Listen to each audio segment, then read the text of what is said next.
I once stood before thousands in Chicago, my legs trembling so violently I thought I might collapse before uttering a single word. Fear wasn't my enemy that day, it was my fuel. You've been taught backwards. Everything you know about conquering fear is actually making it stronger. You're feeding the very demon you're trying to starve. What if I told you that the moment you stop trying to kill your fear, it loses all power over you? The 3 techniques I'm about to share aren't about bravery or courage. They're about something far more radical. They're about becoming so intimate with fear that it no longer recognizes you as prey. You're sitting there right now, and I want you to know something. I see you. I see the weight you're carrying, that tightness in your chest that wakes you up at 3 in the morning, that voice that tells you you're not enough, that disaster is coming, that you'll fail, that they'll discover you're a fraud. You've been at war with yourself for so long, you don't remember what peace feels like. And every book you've read, every technique you've tried, every affirmation you've repeated has given you the same message: fight harder, be stronger, overcome your fear. But what if I told you that this entire approach is the reason you're still suffering? Let me be clear about something before we go any further. I'm not going to give you another weapon for your war against fear. I'm not going to teach you how to be braver or more courageous. I'm going to show you something that will seem almost insultingly simple at first, and then it will crack your world open. I'm going to show you that you've been in a boxing match with your own shadow, exhausting yourself, fighting something that only exists because you're standing in your own light. You've been locked in an exhausting war with your own nervous system. Every morning you wake up with that familiar dread hovering over you. Fear of failure, fear of judgment, fear of uncertainty, or sometimes just this nameless anxiety that colors everything gray. You've tried affirmations, breathing exercises, therapy, meditation apps. Some help temporarily. The fear retreats. You feel relief, but then it returns, often stronger, as if you've only made it more clever, more sophisticated in its attacks. And here's what nobody tells you. Modern self-help has convinced you that fear is the enemy, and you are the warrior who must conquer it. This is the root of your suffering. This adversarial relationship with fear is precisely what gives it power. You're in an endless boxing match with your own shadow, and every punch you throw just proves the shadow is real, is dangerous, is something that needs to be fought. What I discovered through both ancient Vedantic wisdom and my own dark nights of the soul is that fear is not your enemy. It's misplaced life energy. It's the same force that creates art, builds civilizations, and drives you toward truth, but it's flowing in the wrong direction. Think about this for a moment.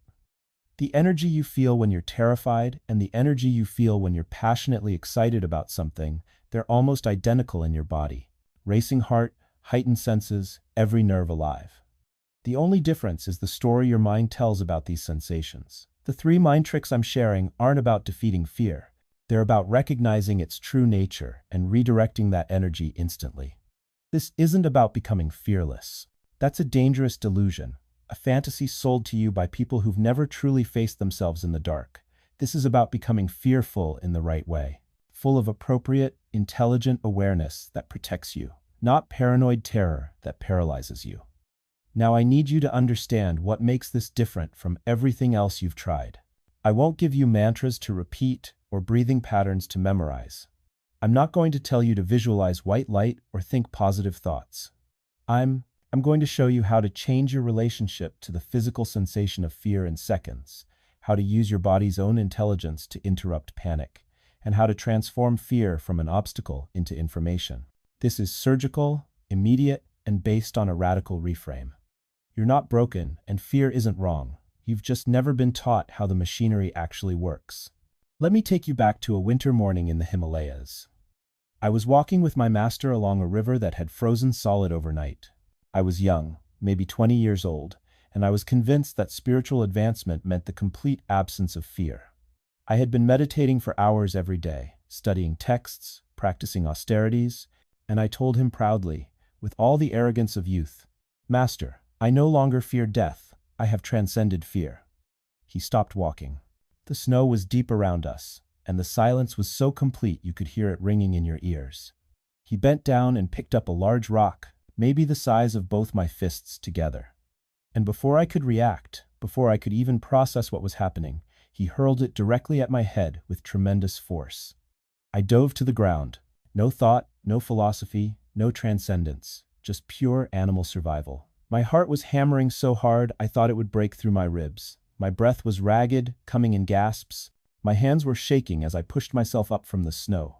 The rock had sailed past where my head had been and crashed into a tree behind me. He laughed. Not cruelly, but with this deep warmth, this tenderness even. "You were saying?" he asked, his eyes twinkling. I was humiliated. The shame was almost worse than the fear had been. Here I was, claiming to be beyond fear, and I had just thrown myself in the snow like a terrified child. I was angry too, at him for exposing me, at myself for being exposed. "That's not the same thing," I protested. "That was just reflex. That was just the body's automatic response. It doesn't count." "Exactly," he said, reaching down to help me up.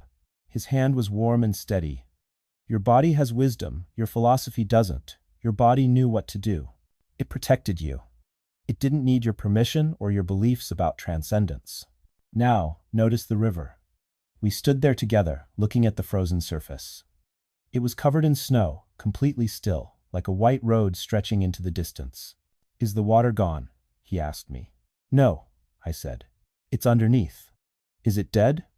"No, it's just still, waiting, held." "This is fear," he said, and his voice became very soft, very serious. "Most people think fear is the ice, the frozen, hard, immovable thing blocking their path. So they attack the ice. They chip away at it with their willpower. They curse it for being there. They exhaust themselves trying to break through it or melt it or pretend it isn't there. But fear is not the ice. Do you understand? Fear is the river underneath, flowing exactly as it should, full of life and power. The ice is just your misunderstanding of it. The ice is the story you tell about the sensation. The ice is your resistance to what's actually there."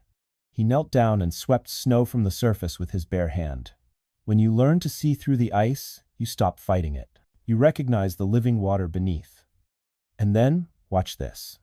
He placed his palm flat on the ice, closed his eyes, and breathed slowly.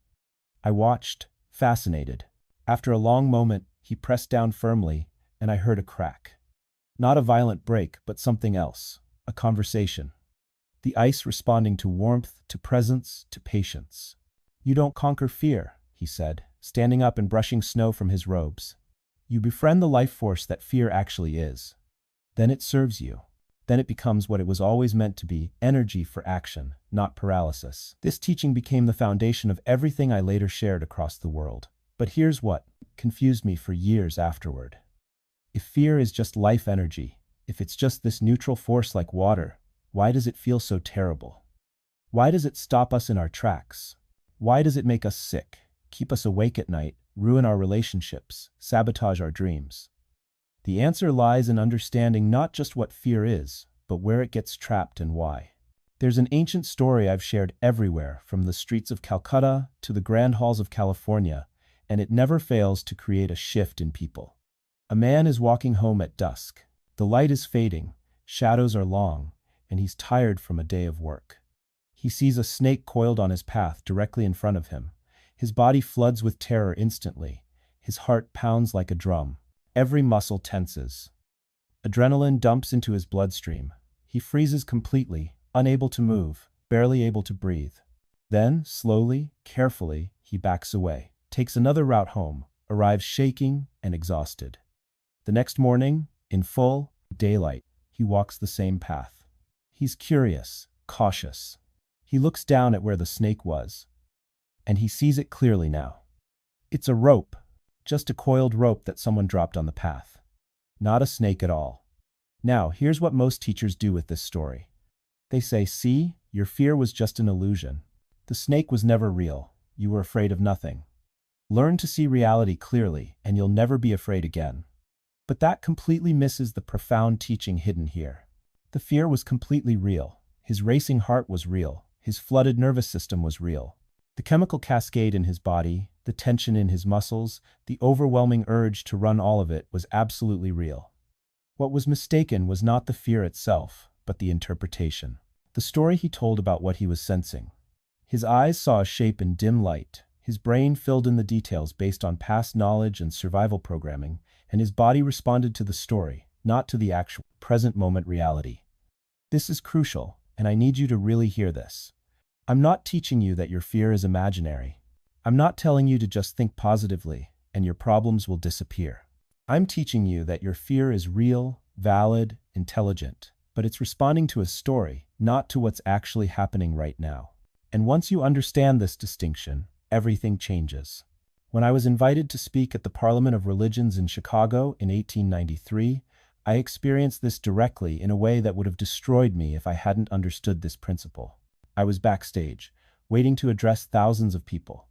Many of them saw me as a curiosity, this strange man in orange robes from the exotic East. Some saw me as a threat to their religious beliefs. Some were simply indifferent, there for entertainment. And I was scheduled to speak without any preparation, no written speech, just whatever would come through me in the moment. My body was screaming danger signals. Every muscle wanted to run. My stomach was twisted in knots. This was exposure therapy at its most raw, most vulnerable.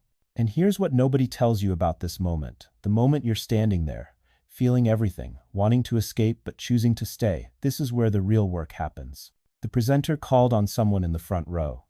They stood up, answered the question, sat back down. The world didn't end. Lightning didn't strike. No one laughed. The earth continued rotating on its axis. Then another hand went up. Then another. And with each person who spoke, I watched my brain recalibrating. It was collecting new data. Look, someone just stumbled over their words. The presenter smiled and thanked them. Nothing bad happened. Then another data point. That person asked a somewhat obvious question. Nobody mocked them. In fact, others nodded in agreement. This is the magic of exposure. You're literally reprogramming your threat detection system in real time. Your amygdala is like an overprotective parent who's been told that every stranger is dangerous, every new food is poisonous, every social situation is a life-threatening event. Exposure therapy is you, the rational adult, taking that panicked parent by the hand and saying, "Watch, let me show you, we're safe here." 15 minutes passed. My heart rate had dropped from racing to merely elevated.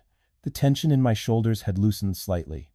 I still hadn't raised my hand, but something fundamental had shifted. I had stayed.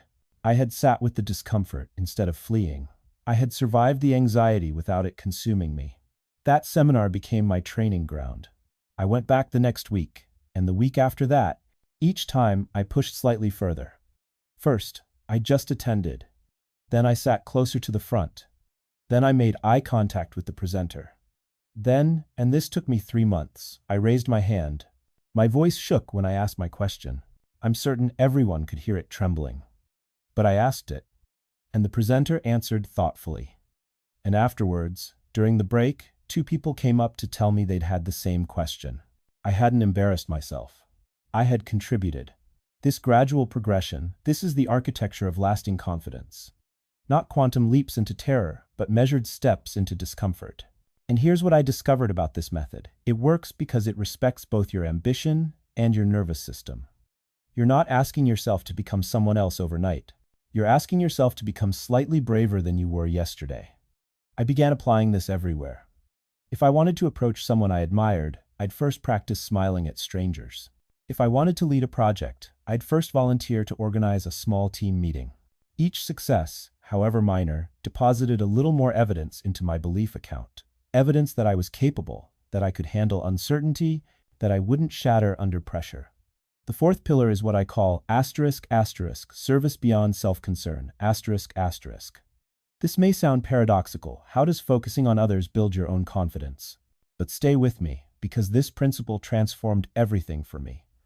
When you're trapped in insecurity, your attention becomes completely self-referential. You're monitoring how you sound, how you look, whether people approve, whether you're measuring up. Your consciousness collapses into a tiny, suffocating circle with you at the center. Every interaction becomes a performance review. Every silence feels like a verdict. But the moment you shift your focus to genuine service, to actually helping, contributing, solving someone else's problem, something miraculous happens. The spotlight moves, the pressure releases, you stop performing and start participating. I remember leading a workshop while still battling my confidence demons. 10 minutes before it started, I was in the bathroom, hands shaking, convinced I'd forget everything, that I'd bore people, that someone would ask a question I couldn't answer. the usual catastrophe parade. Then I looked at myself in that mirror and asked a different question. Not, how will I appear? But how can I serve these people who've given their time to be here? That shift, it sounds subtle, but it was seismic. I walked into that room with a different mission. I wasn't there to prove I was smart or impressive. I was there to offer whatever might be useful.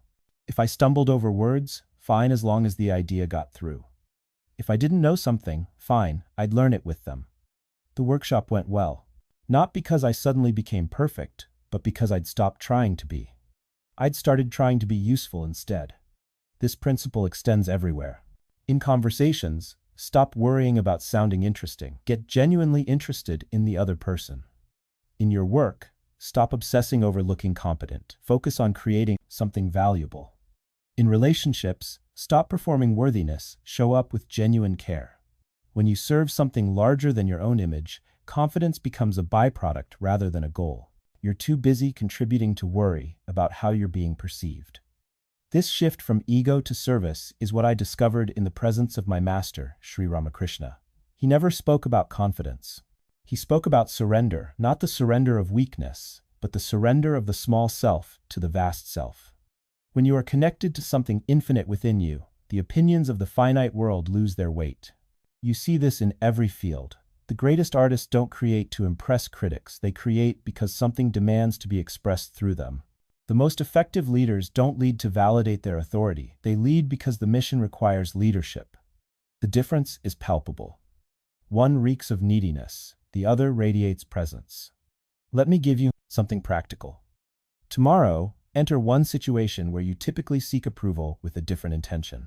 If you're in a meeting where you usually try to sound intelligent, focus instead on genuinely understanding the problem. If you're on a date where you perform charm, focus on authentic curiosity about the other person. Notice what happens when you redirect your energy from "am I impressive" to "am I present?" This brings us to the body, yes, the physical form you inhabit. Western psychology often treats confidence as purely mental, but this is incomplete understanding. Your body holds the memory of every moment you made yourself small. Every time you hunched to take up less space, every time you held your breath to avoid being noticed, every time you tensed against anticipated judgment, all stored in muscle and posture. Stand up right now. Notice your spine. Most of you are collapsed forward, chest caved, as if apologizing for existing. This isn't just bad posture, it's embodied unworthiness. Your nervous system reads your body's position and confirms the story. Yes, we should be afraid. We are in danger. Make yourself small. But now notice what happens when you deliberately change this position. Stand up, roll your shoulders back, lift your chin. Plant your feet firmly on the ground. Breathe deeply into your belly. Asterisk, everything shifts. Asterisk, your nervous system. That ancient communication network within you immediately begins sending different signals to your brain. Wait, it whispers. We are not prey, we are not hiding, we are standing in our power. The chemistry of your body literally changes. Cortisol, that hormone of stress and fear, begins to decrease. Testosterone, linked to confidence and decisive action, rises. This is not mysticism. This is measurable science, confirming what the yogis have taught for thousands of years. Asterisk, the body and mind are not separate kingdoms. They are one empire. And changing one changes the profiter. Other. Asterisk. I have seen this transformation happen in moments. A student comes to me, defeated by life, shoulders collapsed under invisible burdens. I do not immediately speak of philosophy or God. I say, stand, breathe, open your chest to the sky. And within minutes, I watch their eyes change. The light returns. Why? Because you cannot maintain the psychology of defeat while holding the physiology of victory. They are incompatible. Your ancestors knew this instinctively. Before a hunt, before a battle, before any moment requiring courage, warriors would expand themselves, beat their chests, raise their voices, stand tall. They were not merely psyching themselves up. They were literally times reprogramming their neurobiology times through posture and breath. Modern research has confirmed this ancient wisdom through what scientists call power poses. Stand for just 2 minutes in a posture of confidence, hands on hips, chest open, feet wide, and your body begins producing the hormonal signature of a leader. The external form shapes the internal reality. But here is where most people misunderstand this teaching. They think it is about times pretending asterisk. Fake it until you make it, they say dismissively. No, this is not pretending. This is times remembering. Asterisk, you are not creating a false confidence. You are removing the false limitation. The confidence was always there. You simply taught your body to suppress it with collapsed posture, shallow breathing, and closed gestures. Think of it this way. A seed does not pretend to be a tree. It times becomes times what it always was destined to be when given the right conditions. Your body, held in positions of power and openness, creates the conditions for your true nature, which is courage itself, to emerge. I challenge you right now, before your next difficult conversation, before walking into that interview, before standing up for what you believe, spend 2 minutes alone. Stand like the warrior you are. Breathe like your life depends on it, because your times quality times of life does. Open your body and watch your mind follow. The prison you feel is not made of circumstances. It is made of contracted muscles, shallow breaths, and a body that has forgotten how to take up space. Asterisk. Reclaim your space. Asterisk. Stand. Breathe. Open. And watch confidence arise not as something you must hunt for, but as something that was always there, waiting for your body to remember. Number asterisk, asterisk, part 7. The final truth, asterisk, asterisk. And so we arrive at the final truth, my friend, the one that changes everything. Confidence was never something external. It was never in the applause, never in the approval, never in the perfect outcome. It was always internal, always present, always here.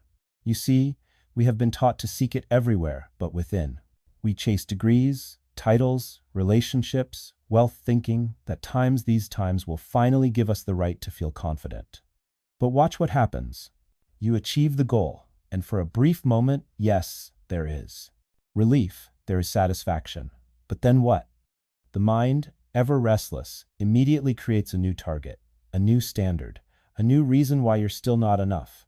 This is the trap of conditional confidence. It says, I will be confident, times when asterisk. When I lose weight, when I get promoted, when people respect me, when I have enough money. But that when never truly arrives. Because confidence built on external conditions is like a house built on sand. The foundation shifts, and you are left anxious once more. True confidence, the kind that endures storms, that persists through failure, that does not crumble when criticized. This confidence is unconditional. It does not depend on circumstances. It depends on one deep recognition. Asterisk, I am enough, simply because I exist. Asterisk, not because of what you've done, not because of what you own, not because of who validates you, but because you are a manifestation of the infinite.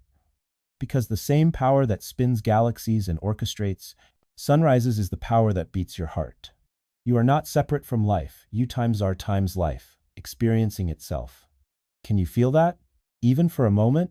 This is why children are so naturally confident before the world teaches them otherwise. They have not yet learned to measure their worth by external metrics. They simply times are asterisk. They create, they play, they fall, they rise, all without questioning whether they deserve to. Somewhere along the way, we forgot this. We learned to mistrust ourselves. We learned to wait for permission. But I am here to remind you, the permission you seek has always been yours to give. Stand now, in this very moment, and reclaim it. Not through arrogance, not through pretense, but through a quiet, unshakable knowing. You are here. You are alive. You are enough. And from this place, true confidence flows not as a struggle, but as a return home. And when you return home to yourself, something miraculous happens. You stop performing. You stop trying to convince the world of your worth. The exhausting theater of pretense falls away. I have watched this transformation in countless souls. A young man who spent years curating the perfect image, the right clothes, the right words, the right friends. He was building a monument to impress others, brick by brick, always afraid it would crumble. Then one day, after years of this performance, he met someone who saw through all of it. Not with judgment, but with kindness. You don't have to do this, she said. I already see you. He wept, not from shame, but from relief.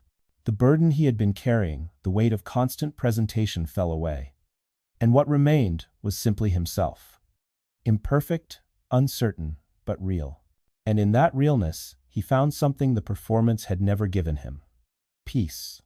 This is what I mean by confidence as homecoming. It is not the arrival at perfection.